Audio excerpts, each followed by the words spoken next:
आपण वळूयात आपल्या टॉपिककडं संख्याश्रेणी. तर संख्याश्रेणी हा स्पर्धा परीक्षेच्या दृष्टीनं बुद्धिमत्तेमधील अत्यंत महत्त्वपूर्ण टॉपिक असून या टॉपिकवर एखादा तरी प्रश्न प्रत्येक परीक्षेमध्ये हमखास विचारला जातो.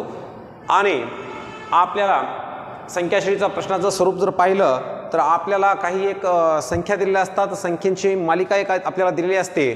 त्या संख्यांच्या मालिकेमध्ये कधीकधी या दुसऱ्या क्वेश्चनमध्ये दाखवल्याप्रमाणे शेवटी क्वेश्चन मार्क असतो किंवा कधीकधी मध्यभागी मध्ये कुठंतरी मध्यंतरी एक क्वेश्चन मार्क असतो. विविध संख्या दिल्या जातात आणि एका ठिकाणी क्वेश्चन मार्क दिला जातो, प्रश्नचिन्ह दिलं जातं.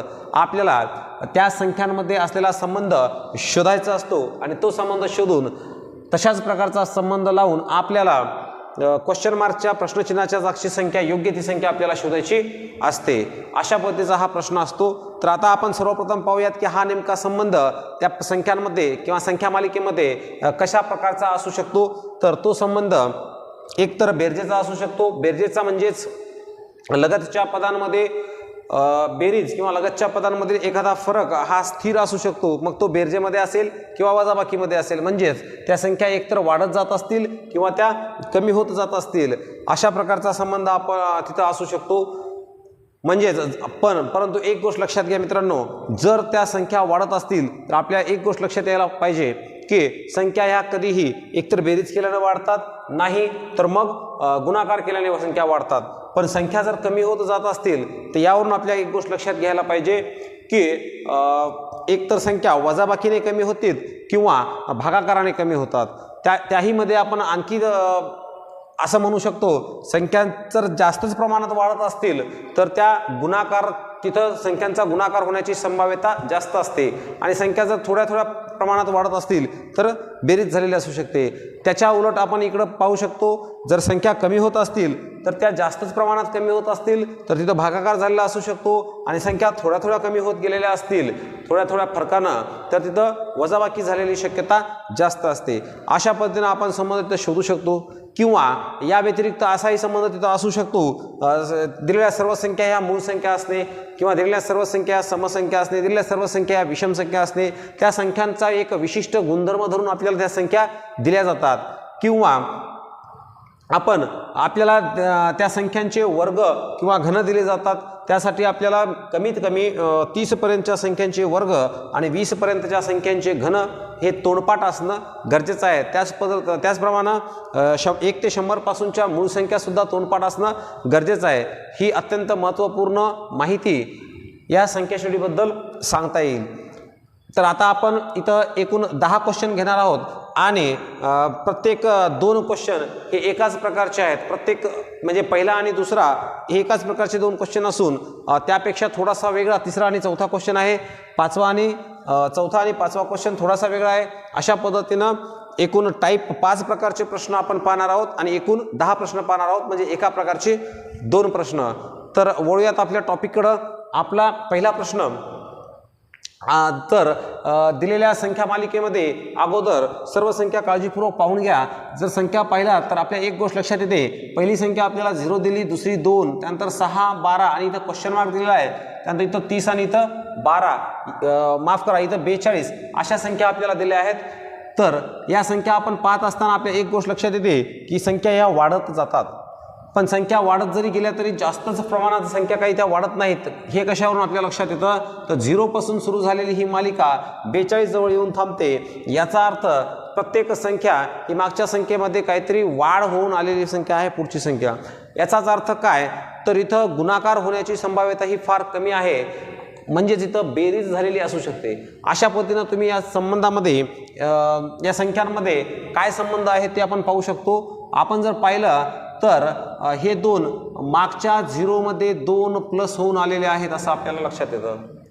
त्याच पद्धतीनं मागच्या 2 मध्ये 4 प्लस केले तर आपल्याला 6 ही पुढची संख्या मिळते.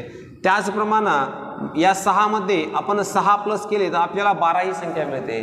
थोडासा इथं क्वेश्चन मार्क दिल्यामुळं आपण जर थांबलो आणि या संख्यांमध्ये या 2 संख्यांमध्ये पाहिलं तर 30 मध्ये किती मिळवल्यावर 42 येतात, तर 30 मध्ये 12 मिळवल्यावर 42 येतात, म्हणजे 30 मध्ये 12 मिळवले असतील. अशा पद्धतीनं आपण जर पाहिलं तर सुरुवातीला 2 मागच्या संख्येमध्ये 2 मिळून पुढची संख्या मिळाली, पुन्हा मागच्या संख्येमध्ये 4 मिळून पुढची संख्या मिळाली, त्यानंतर मागच्या संख्येमध्ये 6 मिळून पुढची संख्या मिळाली.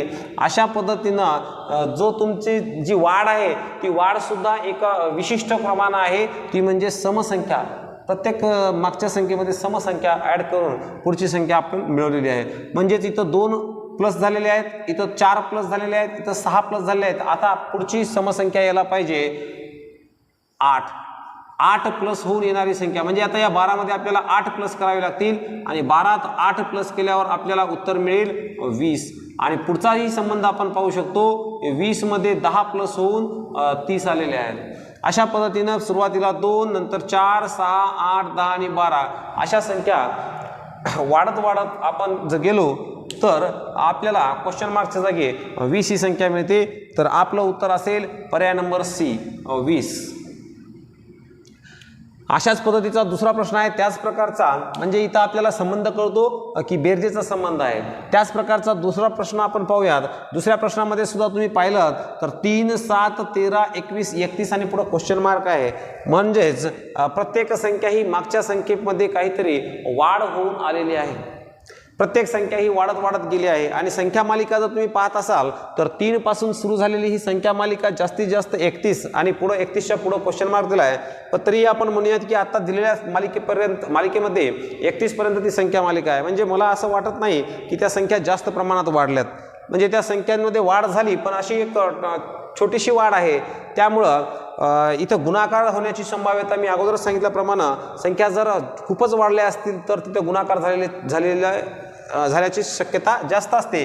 पण इथं संख्या तेवढा काही वाढल्या नाहीत, म्हणजे इथं गुणाकाराशिवाय बेरीज झाली असेल असं मला वाटतं. त्यामुळं आपण एक चेक करूयात 3 या संख्येमध्ये किती मिळवल्यावर 7 येतात, तर 3मध्ये 4 मिळवल्यास 7 येतात. 7मध्ये किती मिळवल्यास 13 येतात, तर 7मध्ये 6 मिळवल्यास 13 येतात. 13मध्ये किती मिळवल्यास 21 येतील, तर 8 मिळवल्यास येतात. म्हणजे याचाच अर्थ इथं 4, इथं 6, इथं 8 मिळवत म्हणजे आपल्याला पुढं काय असतील 10 मिळवले असतील. बरोबर आहे. 21मध्ये 10 मिळवल्यास 31 येतात आणि त्या पुढं असेल मग आता 4, 6, 8, 10 त्यानंतर असेल 12. 31मध्ये तुम्हाला आता 12 मिळवावं लागेल उत्तर काढण्यासाठी. 31मध्ये 12 मिळवल्यास 2 आणि 1 3, 3 आणि 1 4, 43 आपलं उत्तर येईल. तर आपला पर्याय नंबर बी आहे 43.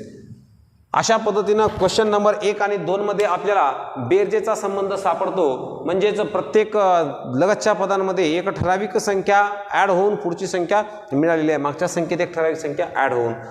आता पाहूयात तिसरा प्रश्न. तिसरा प्रश्न जर तुम्ही पाहिलात तर पहिली संख्या 71, दुसरी 67, मग 63, 59 क्वेश्चन मार्क 51 आणि 47 अशा पद्धतीने इथं संख्या आपल्याला दिलेल्या आहेत. तर एक पाहत असाल तर प्रत्येक पुढची संख्या ही मागच्या संख्येपेक्षा कमी झालेली आहे. आणि कमी होताना सुद्धा 71 पासून सुरू झालेली ही मालिका 47 जवळ येऊन थांबते. याचा अर्थ अशा काही जास्त प्रमाणात त्या संख्या कमी झाल्यात असं वाटत नाही.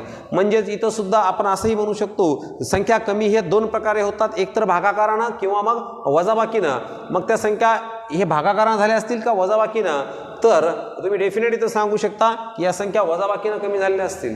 कारण भागाकारानं कमी झाल्यास संख्या बऱ्याचशा प्रमाणात कमी होतात. पण इथं 71 पासून 47 पर्यंत असं काही जास्त प्रमाणात संख्या कमी झालेल्या दिसत नाहीत. म्हणजे इथं वजाबाकीचा संबंध असू शकतो. मग आपण वजाबाकी जर पाहिली, लगतच्या 2 पदांमध्ये फरक जर पाहिला तर 71 पेक्षा कितीनं कमी आहे 67, तर 4नं कमी आहेत.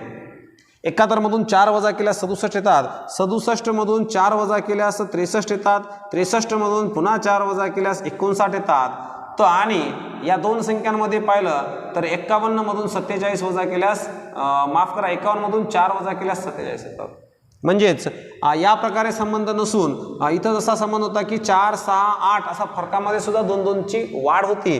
पण इथं तसं नाही. इथं फरक हा स्थिर आहे आणि तो म्हणजे -3 आहे. माफ करा, -4 आहे.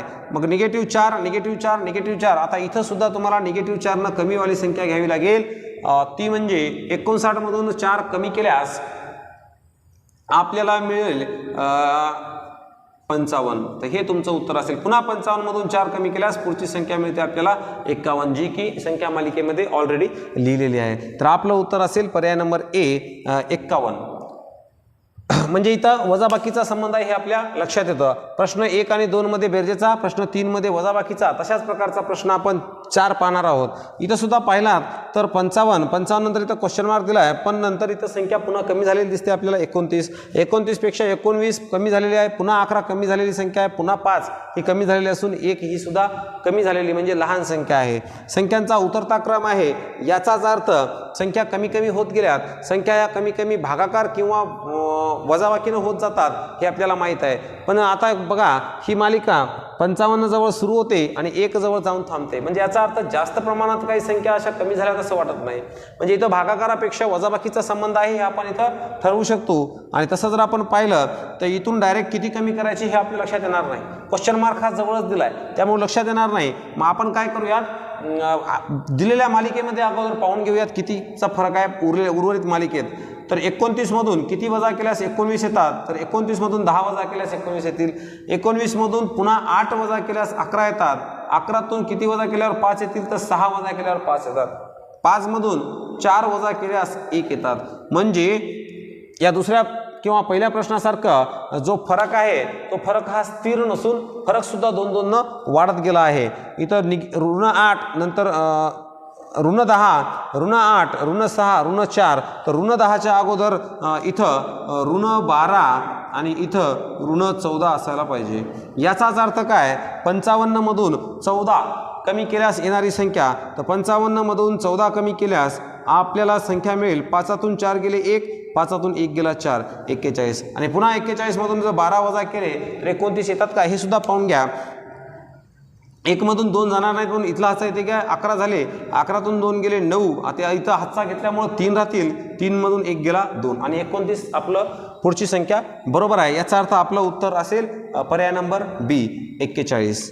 अशा पद्धतीनं हे 2 प्रश्न तिसरा आणि चौथा हे वजाबाकीच्या संबंधावर आधारित होते. वजाबाकी सुद्धा संख्या मालिकेमध्ये असू शकते, होऊ शकते, हे आपण या 3 आणि 4 या क्रमांकाच्या प्रश्नावरून म्हणू शकतो. आता पाहूया तर पुढचा प्रश्न आहे प्रश्न क्रमांक 5. प्रश्न क्रमांक 5 मध्ये 2 आहे पहिली संख्या, त्यानंतर 6 आहे, त्यानंतर 18, त्यानंतर 54, त्यानंतर क्वेश्चन मार्क, मग 486 आणि मग 1458.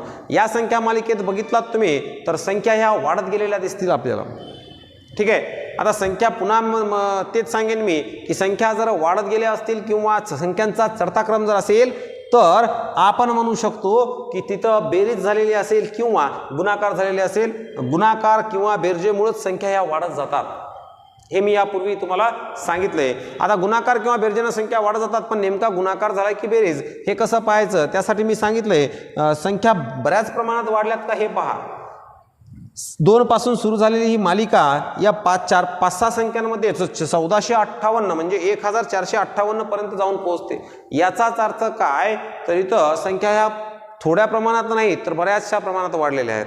म्हणजे इथं बेरजेचा नसून गुणाकाराचा संबंध असू शकतो. तरीही तुम्ही बेरजेचा पाहिलात तरी काही हरकत नाही. बेरजेचा संबंध पाहायचा असेल तर तुम्हाला स्थिर संबंध किंवा अशा पद्धतीचा फरकामध्ये सुद्धा पुन्हा एक स्थिर फरक तुम्हाला सापडणार नाही.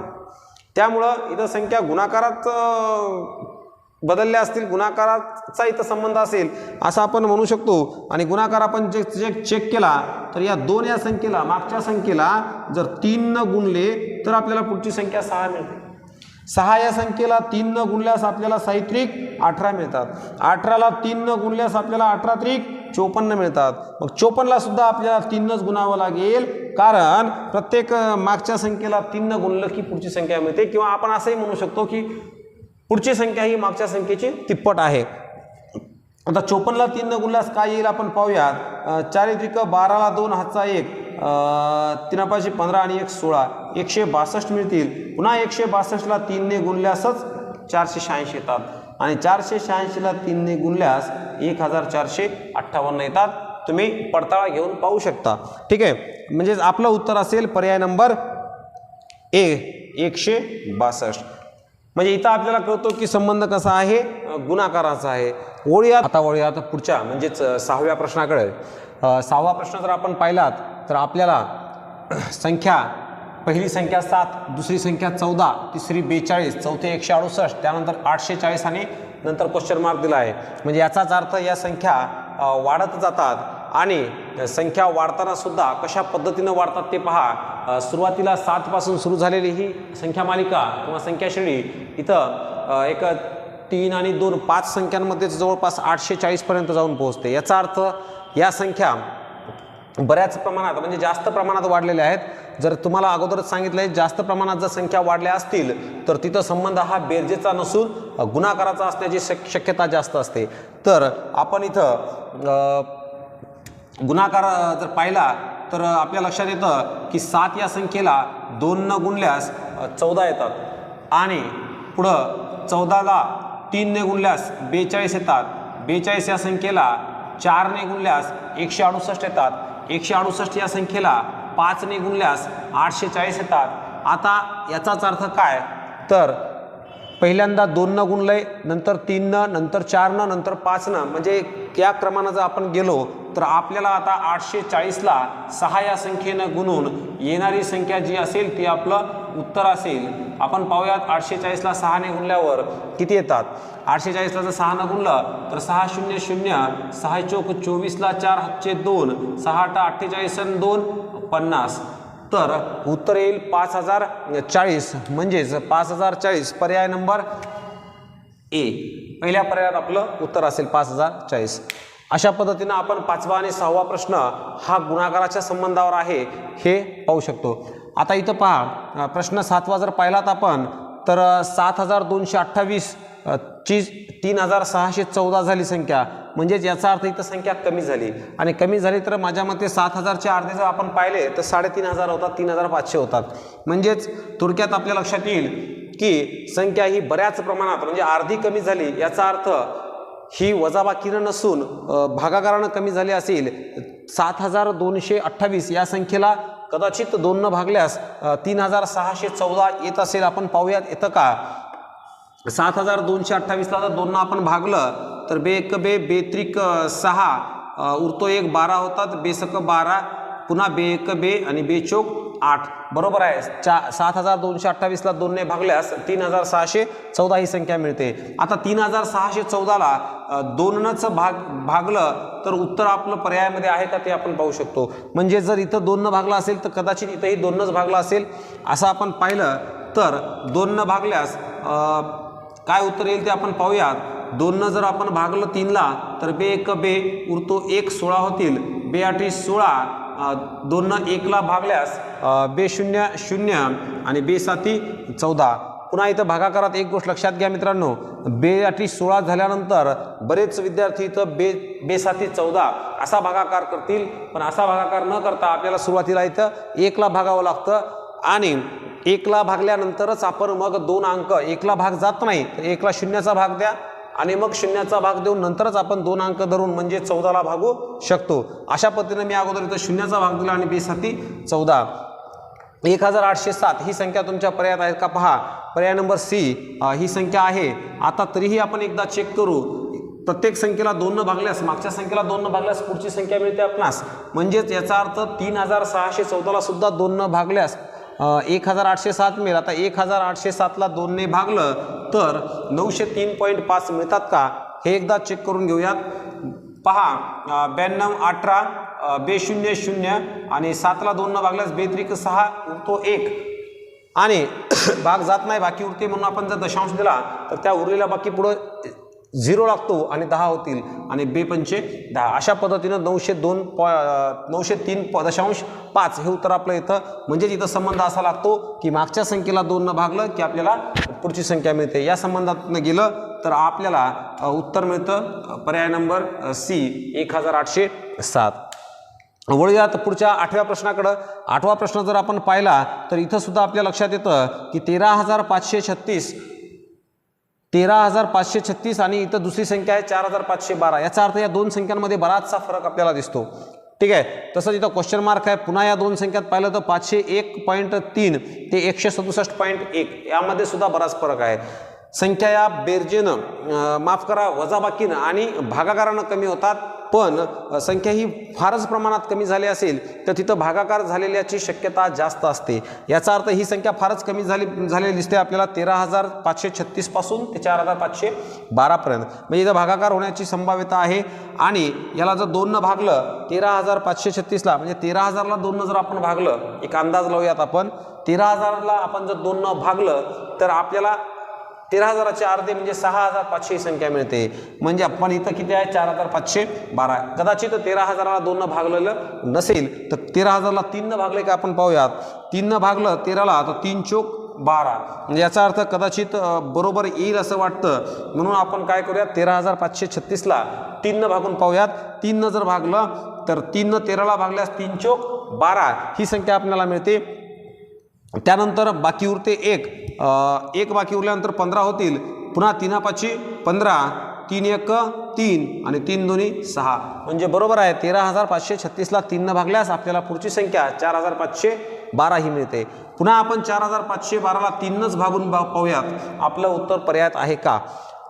आपण जर 4,512ला 3 न भागलं तर 3×1 3, 4ला भागा 3×1 3, उरतील 1, 15 होतील. 3×5 15. पुन्हा इथं सांगितल्याप्रमाणे 3 चोक 12 असं डायरेक्ट 12ला भागण्यापेक्षा आपल्याला अगोदर काय करावं लागतं, 1ला भागावं लागतं. 1ला भाग जात नसेल तर शून्याचा भाग द्या, 3 0 0, आणि आता तुम्ही 12ला भागू शकता 3 चोक 12. म्हणजे 4,512ला जर तुम्ही 3 न भागलं तर 1,504 ही संख्या मिळते आणि ती संख्या आहे पर्याय नंबर बी मध्ये. हे तुमचं उत्तर असेल. पण तरीही पुढं सुद्धा हाच संबंध कंटिन्यू आहे का हे एकदा चेक करून पाहूयात. म्हणजे पुन्हा या 1504ला 3 न भागल्यास 501.3 येतात का हे एकदा पाहून घ्या. 3×5 15, 3 0 0, 3×5 15, 3 0 0 आणि 3 न 4ला भागल्यास 3×1 3, बाकी उरते 1, उरलेल्या 1 पुढं 0 लागल्यास 10 होतील आणि 3×3 9. म्हणजे पुन्हा ते कंटिन्यू भागाकार चालू राहणार आहे. परंतु आपल्याला तिथं एकाच स्थळापर्यंत भागाकार घेऊन संख्या दिलेली आहे 501.3. जर पुन्हा 501.3ला तुम्ही 3 न भागाल तर तुम्हाला उत्तर मिळेल 167.1. तुम्ही नंतर टॅली करून पाहू शकता. म्हणजे याचाच अर्थ इथं संबंध असा लागतो की मागच्या संख्येला 3 न भागलं की पुढची संख्या आपल्याला मिळते. अशा पद्धतीनं भागाकाराचा संबंध 7व्या आणि 8व्या गणितामध्ये इथं आपल्याला दिसून येतो. आता वळूयात पुढच्या 9व्या प्रश्नाकडं. 9वा प्रश्न किंवा 9वी संख्याश्रेणी जर आपण पाहिली तर आपल्या एक लक्षात येईल की इथं पहिली संख्या 2, दुसरी संख्या 15, म्हणजे संख्या वाढली. त्यानंतर 15च्या नंतर तिसरी संख्या मात्र 6 आहे, म्हणजे संख्या कमी झाली. पुन्हा 6 नंतर 13 आली, म्हणजे संख्या पुन्हा वाढली. आणि 13 नंतर 10 झाली, म्हणजे कमी झाली. म्हणजे इथं आपल्याला एक गोष्ट लक्षात येतं की संख्या या कंटिन्यू वाढत नाहीत किंवा कंटिन्यू कमी होत नाहीत, तर एका आड एक संख्या वाढतात आणि कमी होतात. एक संख्या वाढली तर लगेच त्या पुढची कमी होते, कमी झाली की लगेच त्यानंतर एखादी संख्या ती वाढते. याचाच अर्थ इथं लगतच्या संख्यांमध्ये संबंध असण्याची शक्यता फार कमी आहे. म्हणून आपण काय करूयात, एकाड एक संख्यांमध्ये काही संबंध सापडतो का हे एकदा पाहूयात. एकाड एक संख्यांमध्ये पाहिलं तर 2 नंतर 6 झालेत, 6 नंतर 10 झालेत. याचा अर्थ इथं बेरजेनं किंवा गुणाकारानं संख्या वाढल्या असतील, परंतु गुणाकाराची शक्यता इथं फार कमी दिसते. कारण बेत्रिक 6 होतात पण 6च्या कोणत्याच पटीमध्ये 10 येत नाहीत. याचाच अर्थ या संख्या गुणाकारानं नाही तर बेरजेनं वाढत गेल्या असतील. आपण पाहूयात 2 मध्ये किती मिळवल्यास 6 येतील, तर 2 मध्ये 4 मिळवल्यास 6 येतील. 6 मध्ये किती मिळवल्यास 10 मिळतील, तर 6 मध्ये 4 मिळवल्यास 10 मिळतील. त्याच पद्धतीनं पुढे गेलं तर 10 मध्ये पुन्हा 4 मिळवल्यास 14 मिळतील. आणि इथं ही मालिका एकाड एक संख्यांची संपते. उरलेल्या संख्यांमध्ये जर तुम्ही पाहिलं तर 15तून 2 वजा केलेत, वाढवले नाहीत तर 2 वजा केलेत, आणि 15तून 2 वजा केल्यावर 13 मिळतील आपल्याला. तर मला असं वाटतं की 13तून सुद्धा पुढं 2 वजा करूनच आलेली असेल संख्या, तर ती संख्या मिळेल तुम्हाला 11 जर तुम्ही 13तून 2 वजा केली तर. पुढे हा संबंध कंटिन्यू आहे का हे पहा. तर 11तून 2 वजा केल्यावर 9 मिळतात. हो, त्यांनी दिलेली आहे 9 ही संख्या. याचाच अर्थ हा संबंध इथं योग्य आहे. एकाड एक संख्या या 4 न वाढत जातात आणि राहिलेल्या एकाड एक संख्या या 2 न कमी होत जातात. या संबंधातून गेलात तर तुम्हाला उत्तर मिळेल पर्याय ए 11. म्हणजेच या प्रश्नातून असं आपल्या लक्षात येतं की कधी कधी संख्या या कंटिन्यू वाढतच जातात असं नाही, किंवा कंटिन्यू कमीच होत जातात असं नाही, तर एक संख्या वाढते एक कमी होते, एक वाढते एक कमी होते. अशा प्रकारचा संबंध आला तर तुम्ही लगतच्या संख्यांमध्ये न पाहता एकाड एक संख्यांमध्ये जर पाहिलं तर काहीतरी संबंध आपल्याला सापडू शकतो. त्यानंतर पुढे बघूया तर शेवटचा 10वा प्रश्न.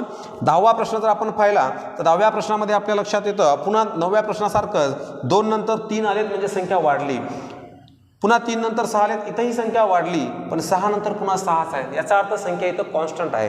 पुन्हा 6 नंतर 18 संख्या वाढते, 18 नंतर 12 संख्या कमी होते, 12 नंतर क्वेश्चन मार्क आहे, पुन्हा 24 पुन्हा संख्या वाढली आणि पुन्हा 162 म्हणजे संख्या वाढलेली दिसते. पण काही जागी संख्या एका जागी कॉन्स्टंट राहिलेली आहे, एका जागी संख्या वाढण्याच्या ऐवजी कमी झालेली आहे. याचा अर्थ इथं सुद्धा लगतच्या पदांमध्ये काही संबंध सापडेल असं वाटत नाही. म्हणून आपण एकाड एक संख्यांमध्ये जर संबंध पाहिला तर पहा 2 आणि 6 या दोघांमध्ये संबंध पाहिला तर 2चे 6 आणि 6चे पुढे डायरेक्ट 18 झाले. याचा अर्थ काय तर 2 मध्ये 4 मिळवलेत आणि 6 मध्ये डायरेक्ट 12 मिळवलेत, असं होण्याची शक्यता फार कमी असेल.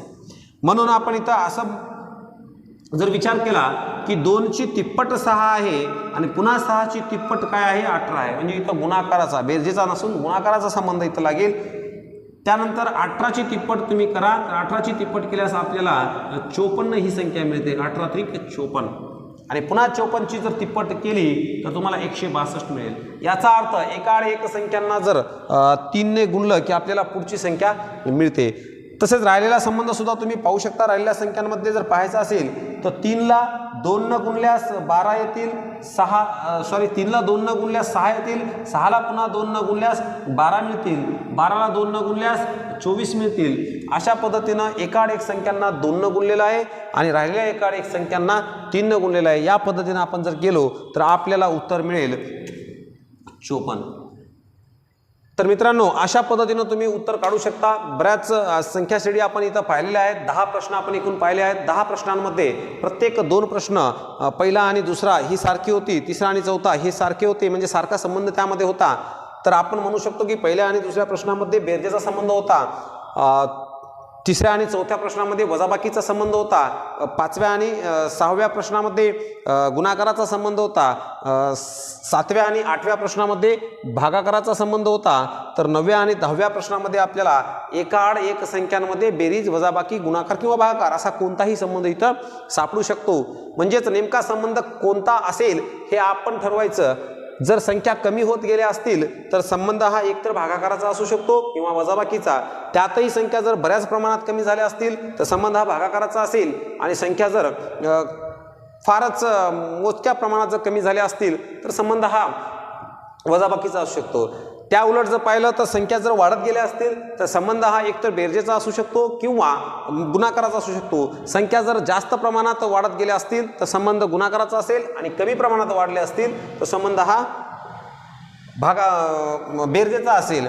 आणि जर आपल्याला 9व्या आणि 10व्या प्रश्नावरून असं कळतं की संख्या या कॉन्स्टंट म्हणजे कंटिन्यू असं वाढत नाहीत किंवा कंटिन्यू कमी होत नाहीत, एक संख्या वाढते एक कमी होते, एक वाढते एक कमी होते, अशाच प्रकारचा जर काही संख्या मालिका संख्या श्रेणी आपल्याला दिसली तर आपण तिथं लगतच्या पदांमध्ये संबंध शोधत बसण्यापेक्षा एकाड एक पदांमध्ये संबंध शोधला तर आपल्याला उत्तर लवकर मिळेल, उत्तराकडे आपल्याला लवकर जाता येईल. तर अशा पद्धतीनं राहिलेल्या प्रकारची संख्या श्रेणीची उदाहरणं आपण पाहूयात पुढच्या व्हिडिओमध्ये.